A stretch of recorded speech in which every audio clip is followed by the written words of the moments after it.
What's up everyone, Alex here.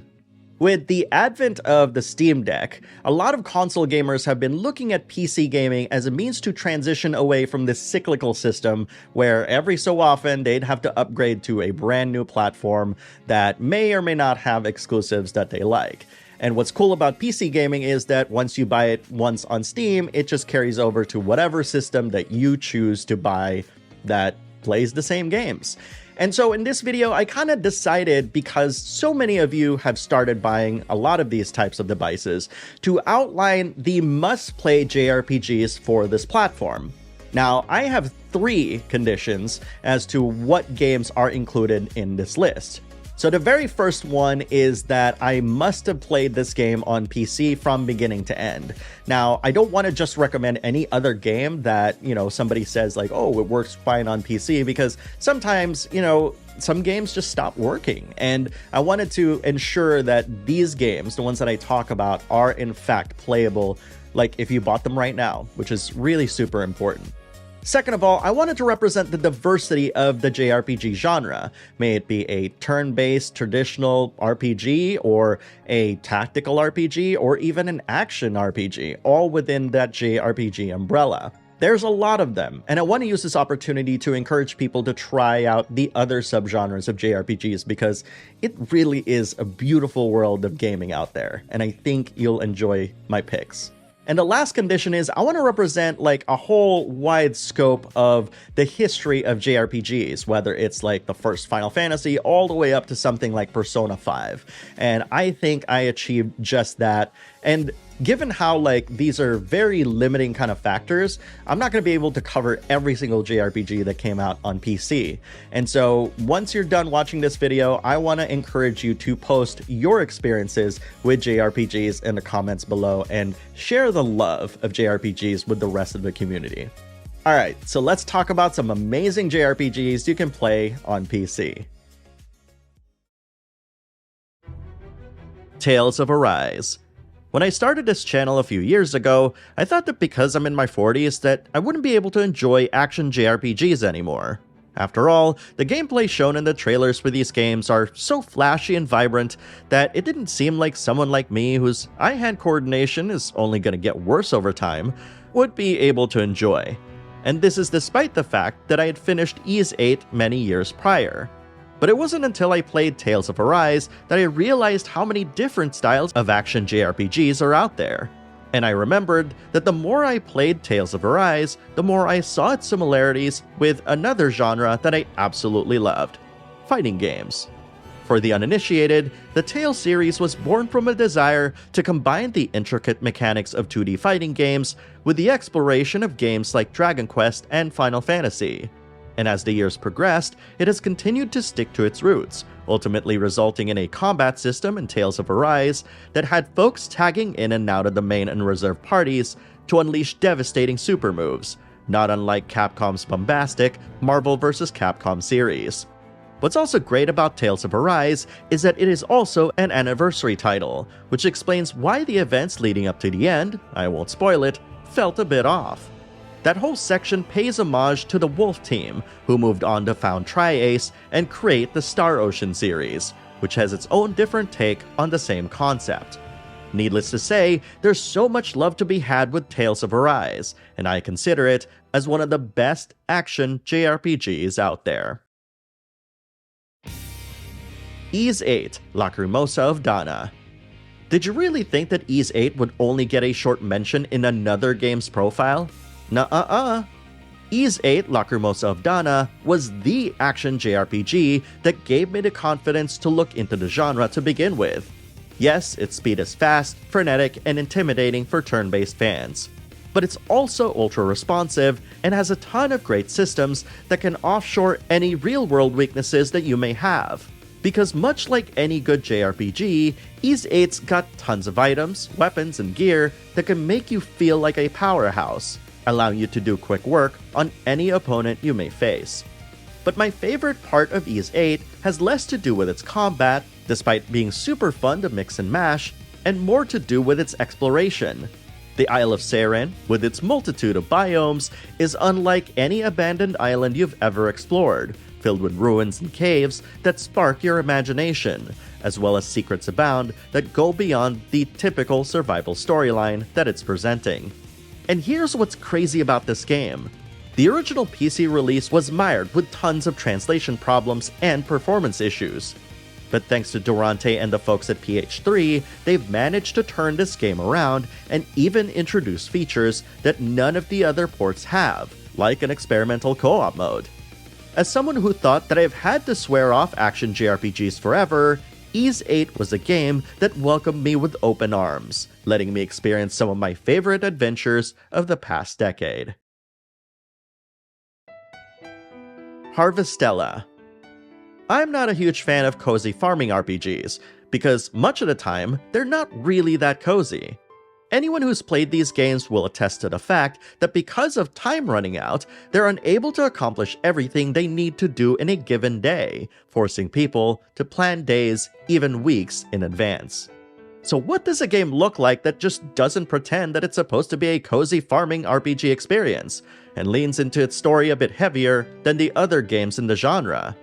That comes in the form of Harvestella, which is my favorite farming/action RPG ever. Harvestella, right off the bat, doesn't pretend that things are peachy keen. Every time a season is about to end, a malevolent climate known as the Quietus encroaches upon the land, withering crops and making people sickly like a foul disease. It's your quest to figure out how to prevent the Quietus from fully taking over the world, through the combination of exploration and venturing forth into the lands beyond, and uncovering mysteries and stories that just might break you. And here's the thing, while Harvestella may be available on the Switch, it is on the PC where it shines, with its sharper textures and graphics. I played this on my Steam Deck when I first got it, and it runs far better than the Switch version I have, making the PC the perfect place to play this game. Triangle Strategy. Veteran gameplay purists of tactical JRPGs can't see Triangle Strategy for what it is, which is a game aimed squarely at people who have shied away from the genre because of how its stories are often politically motivated and its systems too deep. But what made Triangle Strategy turn heads is how it was able to make a heavily political story matter to you by putting you in the middle of its many difficult decisions. What complicates this matter is that you have no direct control over these decisions, forcing you to sway your allies' votes, which can potentially diminish your relationships with them. And this is important, because your allies' allegiances will shift over time in Triangle Strategy, leading to one of the many different endings in the game. And for any turn-based JRPG fan who chooses to play Triangle Strategy as their first tactical RPG, what they'll see is a system that is streamlined and familiar, with characters whose classes all tie in with their backstories and their unique roles during combat. Every single character in Triangle Strategy has something different to offer, and makes them memorable in a way that is intuitive. It might not offer the kind of depth of gameplay that veteran tactical JRPG fans expect, but Triangle Strategy is absolutely the best way for everyone else to experience how truly awesome this genre can be. And I can't wait to see what, if ever, Triangle Strategy 2 will look like. Tactics Ogre Reborn. Speaking of veteran tactical JRPG fans, you can't get any more hardcore than a mere mention of Tactics Ogre Reborn. Reborn is the third re-release of Tactics Ogre, and one that guts the original skill system and completely rebalances the game as a result. And what's more is that its original creator, Yasumi Matsuno, helmed this remake. Tactics Ogre Reborn is not for the faint of heart, as it requires you to master its systems and not charge headfirst into battle. You'll spend a ton of time min-maxing and prepping your units to ensure that they're fully ready for combat, as you'll be spending hours on the battlefield and trying to consider every minute detail as the war wages on. Top it all off with an intensely political storyline that you wouldn't believe was originally written back in the SNES era, and you've got a game that is absolutely demanding of its players. Nevertheless, if you manage to survive its trial by fire, and you persevere and learn its myriad of systems, Tactics Ogre Reborn transforms from an unrelenting game into an absolutely rewarding experience, and one that I am absolutely glad to have experienced in this modern era. Final Fantasy Pixel Remasters. A list of must-play JRPGs on PC wouldn't be complete without a Final Fantasy game. And luckily for you, 6 of these turn-based classics just got lovingly remastered as part of the Final Fantasy Pixel Remasters. A lot of love and care was put into these remasters, featuring brand new scripts, artwork supervised by the original pixel artists, as well as a newly arranged soundtrack under the full oversight of its original composer, Nobuo Uematsu. What this results is a beautiful rendition of the classical style that takes advantage of the expanded color palette and sound channels afforded by more powerful modern hardware, blended with quality of life features that allows newcomers to experience these games with the conveniences that we never had before, which bridges the gap between both eras of games and allowing them to live on in the eyes of a new generation. While many will say that Final Fantasy VII is their favorite Final Fantasy of all time, I can wholeheartedly say that this collection of the first 6 contains my personal favorite Final Fantasies of all time. And if you've never played any of them, this is the best way to experience them, hands down. Trails from Zero. Imagine the ire and fury if I didn't mention a single Trails game on this list. I kid, of course. There's a ton of great Trails games I could talk about. But I chose Trails from Zero, a turn-based JRPG originally released in 2010, because even more than a decade later, it is still one of the best Trails games I've ever played. What makes Trails from Zero special is how focused every bit of its design is, from its gameplay right up to its storytelling. The SSS is one of the best ensemble casts I've seen in JRPGs ever, and their chemistry and ability to solve cases left and right, while still growing as a cast, has never been replicated in subsequent follow-ups. What's more is that Durante and PH3 helmed the PC and Switch ports, adding a bunch of quality of life features and texture sharpening that even Falcom's own PS4 release doesn't have. And so while it took Trails from Zero and its sequel, Trails to Azure, more than a decade to officially arrive in the West, I'd say the wait has been worth it. And before you ask, I absolutely advocate this game as your first Trails game to play, despite many insisting that you start with older games. Octopath Traveler II. Octopath Traveler II is a result of its developers not only addressing some of the complaints of the previous title, but also plussing it to a point that it just absolutely blows away its predecessor. This turn-based JRPG became an instant classic, with many more discovering how incredible it is over time. Refining its unique take on job-based progression with a combat system that's partly lifted from the Bravely series, Octopath Traveler 2 features a much better story, more memorable characters, and a world progression that is a lot less linear, allowing for more opportunities for exploration. I remember playing the game prior to launch and finding caves and dungeons that weren't part of any side quest or main story, with the game just beckoning me to explore every facet of its world. And as an explorer, I love this. But what's also incredible is how everything in the game informs you of something sinister looming in the background, from the NPCs' biographies to the many locales and stories you experience. And when the veil is finally lifted in the post-game, all these different bits of lore scattered about all come together, much like the folks deciphering the lore of games like Elden Ring, rewarding its players for being eagle-eyed and observant of its small details. Such is the reason why Octopath Traveler 2 was, universally, both mine and the Backlog Battle community's Game of the Year of 2023, and you do well to play it if you haven't yet. Chained Echoes. While Octopath Traveler 2 has the veneer of a classic game but with modern sensibilities, it is Chained Echoes that revels in its 16/32-bit inspirations while forging forward with its own innovations. Out of every game on this list, Chained Echoes is the game that abandons the tried-and-true experience/leveling system that so many RPGs, Japanese or Western, have relied upon for literal decades.